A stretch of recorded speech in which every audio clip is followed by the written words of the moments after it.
Les doy la bienvenida a este tutorial en el cual vamos a ver cómo crear y configurar los cuestionarios, en particular los cuestionarios que van a ser actividades de evaluación.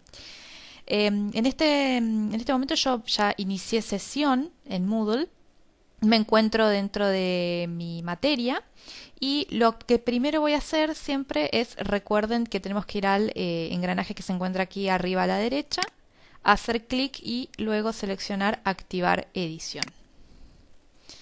Bueno, una vez que esto se habilita, lo que voy a hacer es agregar el cuestionario en el módulo que me corresponde. En este caso yo voy a agregar un cuestionario para el módulo 4. Por lo tanto, me voy a dirigir a la a la sección del módulo 4 y voy a hacer clic debajo en añade una actividad o un recurso. Dentro del menú que aparece voy a seleccionar cuestionario, voy a bajar y voy a hacer clic en agregar. Bien, aquí tenemos que empezar a configurar una serie de ajustes para que nuestro cuestionario pueda funcionar sobre todo a modo de evaluación. Si vamos a ver en este caso un cuestionario que se utilizará como forma de evaluar, como instrumento de evaluación, en el cual tenemos que hacer unos ajustes más para garantizar la seguridad, ¿sí?, del cuestionario. Entonces, en primer lugar, lo que voy a hacer es darle un nombre. Esto, recuerden que lo que tiene el signo de admiración en rojo es un ítem obligatorio. Entonces, sí o sí debo darle un nombre al cuestionario. Yo le voy a poner actividad de evaluación módulo 4, ¿sí? Podemos agregar una descripción, es decir, un detalle de lo que consiste el cuestionario. Por ejemplo, podríamos poner una consigna como responde las siguientes 10 preguntas, ¿sí?, en un plazo de 60 minutos, por ejemplo. Vamos a establecer. Esto podría ser una pequeña consigna. Esto es a modo de ejemplo. Ustedes pueden, obviamente, expandirla más. Bien, el segundo ítem que tenemos es temporalización. Si hacemos clic se van a desplegar una serie de opciones. La primera opción es abrir cuestionario. Esto quiere decir que si yo lo habilito, por ejemplo, para el 14 de febrero a las 15 horas, quiere decir que recién a partir de ese día y ese horario, los alumnos o las alumnas pueden ingresar al cuestionario y hacerlo. Antes no va a estar disponible, ¿sí? Esto normalmente lo dejamos deshabilitado porque ya, quedaría disponible desde el momento en que lo creamos, pero sí es importante establecer mejor, más aún, la fecha de cierre de cuestionario, ¿sí? En este caso de habilitarla, por ejemplo, podemos habilitarla, supongamos, 20 de junio a las 10 de la mañana, supongamos. Quiere decir que luego, pasada esa fecha y esa hora, el cuestionario se va a cerrar y ningún alumno puede ingresar a hacerlo. Es decir, el que ya no lo hizo, perdió, ¿sí? Estas dos fechas siempre conviene ajustarlas de acuerdo al cronograma establecido del calendario académico establecido, ¿sí? Entonces, prestar atención a la hora de crear este cuestionario. Recuerden que siempre nos pueden preguntar estas cuestiones para confirmarlas, ¿sí?, para clarificar y confirmar las fechas. Seguidamente tenemos el ítem límite de tiempo. Esto quiere decir que cuando el alumno ingrese va a tener, de habilitarlo, ¿no?, va a tener una cantidad de minutos para hacerlo. Es decir, supongamos que nosotros habilitamos estas dos fechas, ¿sí? Entonces el cuestionario sale el 14 de febrero y se cierra el 20 de junio. El alumno tiene prácticamente 4 meses para realizarlo. 4 o 5 meses. Ahora bien, una vez que el alumno llega a ese cuestionario y entra, en el momento en que entra se habilita un reloj con la cantidad de tiempo que nosotros establecimos acá. Entonces, si yo lo habilito y le pongo acá 60 minutos, tal como pusimos acá arriba, quiere decir que cuando el alumno entre va a tener un reloj cuenta atrás que va a decir 60 minutos y él tiene que resolver esas preguntas en ese plazo, ¿sí? ¿Qué pasa cuando se acaba ese plazo? Si en caso de que el alumno no llegue a completar, no llegue a enviar el cuestionario antes de que se acabe el tiempo. Bueno, En ese caso va a ocurrir lo que establezcamos acá. Normalmente lo dejamos con esta opción, el envío se realiza automáticamente. Esto quiere decir que cuando se acaba el tiempo, lo que el alumno haya hecho hasta ese momento se entrega, ¿sí? Las otras dos opciones son un poco más complicadas, por así decirlo, porque digamos, por ejemplo, en este caso, el alumno tiene que sí o sí enviar el cuestionario antes de que el tiempo termine, si no es como si nunca hubiese rendido. Entonces es un poco más hostil, digamos, hacia los alumnos. Preferimos, en este caso, donde por lo menos entra lo que sí realizó. O sea que esté bien o mal, pero por lo menos su intento está registrado. Bien. Seguidamente, vamos a pasar a calificación. En este caso, lo que vamos a establecer acá más que nada es la calificación para aprobar, es decir, qué nota debe sacar el alumno para que para que pueda aprobar esta evaluación. En este caso vamos a poner un 7, ¿sí? Y en intentos permitidos, como se trata de una actividad de evaluación y solamente tiene 2 instancias de realización, vamos a poner 2. Si dejamos sin límite, el alumno puede entrar cuantas veces quiera hacer el cuestionario. En cambio, en este caso, puede entrar un máximo de 2 veces.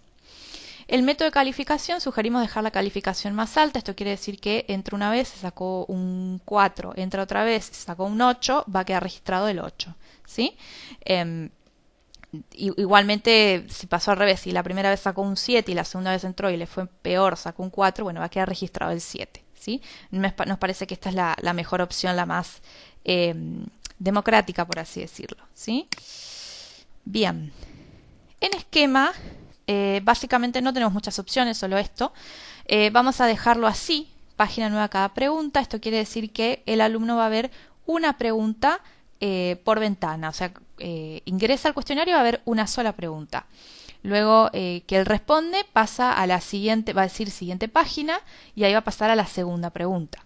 La otra opción que a veces barajamos es nunca todas las preguntas en una página. Esto quiere decir que, por ejemplo, si el cuestionario tiene 10 preguntas, van a estar todas en la misma ventana, una abajo de la otra, ¿sí?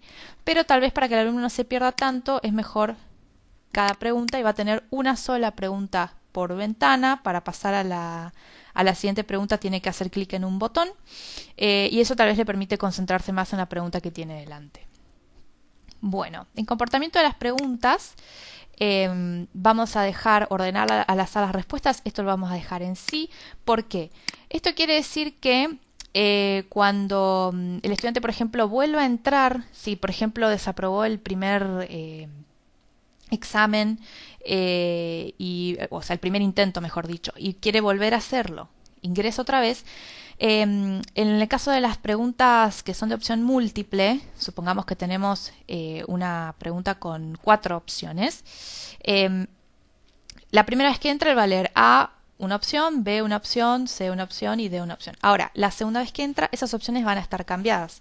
La que en el primer intento era la opción A, ahora es la opción C. Y la que en el primer intento era la opción C, ahora es la B. Y así. Entonces, el sistema aleatoriamente reorganiza las respuestas. ¿Para qué? Para evitar que el alumno haga lo de descarte, ¿no? Ah, no era la B, bueno, voy a la D. No, porque no tiene que ver con eso, ¿sí? Y en el caso de comportamiento de las preguntas lo vamos a dejar en retroalimentación diferida. Eso quiere decir que recién el alumno se va a enterar cómo le fue cuando entregue, ¿sí? Cuando envíe el cuestionario. Durante el transcurso de mientras lo realiza, no va a saber cómo le está yendo, ¿sí? Bien. En opciones de revisión vamos a dejar todo habilitado. Esto quiere decir, de vuelta, le damos la opción al alumno de que una vez que termina de elegir las opciones y envía el cuestionario, puede ver qué puso, si esta fue correcta, cuántos puntos les dio, si en el caso de que ya se haya equivocado, cuál era la respuesta indicada.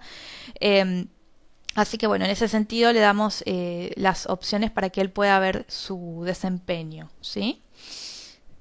Bien. En el caso de apariencia, la realidad es que no afecta, así que lo vamos a dejar como está. Lo mismo este ítem. Y en retroalimentación global, esto tal vez es opcional, pero es un lindo hábito. Por ejemplo, acá dice límites de calificación 100%. Bueno, lo que podemos hacer es, supongamos, la La nota para aprobar era un 7, entonces acá vamos a poner 70%, ¿sí? Los alumnos que saquen de 70% al 100, inclusive, por ejemplo, como han aprobado, les podemos poner un mensajito como felicitaciones, continúa así, por ejemplo. ¿Sí? Obviamente que ustedes pueden elaborar algo mucho mejor. Y para el siguiente ejemplo, en el caso de los alumnos que sacaron de 69% para abajo, ¿sí? En ese caso estos alumnos no han aprobado. Entonces les podemos dejar otro mensajito, por ejemplo, que diga intenta repasar los contenidos nuevamente, por ejemplo. ¿Sí? En este caso estos alumnos no han aprobado, entonces les recordamos que tienen la opción de realizar el cuestionario una vez más y de bueno que traten de repasar. ¿Sí? Esto es obviamente para los que sacaron de 69%, ¿sí? Para abajo. 69,99, ¿sí? Para hasta 0%. Es una opción. Bien, una vez que terminamos de establecer todos estos ajustes, esto tampoco lo vamos a tocar, vamos a poner guardar cambios y mostrar. Bien, entonces acá quedó registrado como yo lo programé. Tienen 2 intentos permitidos, este cuestionario se abre en esta fecha y en este horario, se cierra en esta fecha y en este horario. Recuerden que esto es a modo de ejemplo, pero tenemos que manejarnos con las fechas que se establecieron en el cronograma y en el calendario académico. El límite de tiempo para realizarlo, una vez que ingresa, tiene 1 hora para responder todas las preguntas. Si no, recuerden que automáticamente se envía lo que haya realizado. Y bueno, y el método de calificación que habíamos establecido era la calificación más alta, sin importar si se trata del primer intento o del segundo. Bueno, debajo nos aparece un cartel que dice aún no se han agregado preguntas. Para ello vamos a tener que dirigirnos a editar cuestionario. Ahora bien, esto lo vamos a dejar para un video posterior, ¿sí? En el cual vamos a explicar desde este punto, ¿sí? Les dejamos el enlace debajo para que puedan acceder, desde este punto de editar cuestionario, cómo empezar a agregar las preguntas al cuestionario. Bueno, les agradecemos por su tiempo y nos vemos en el próximo video.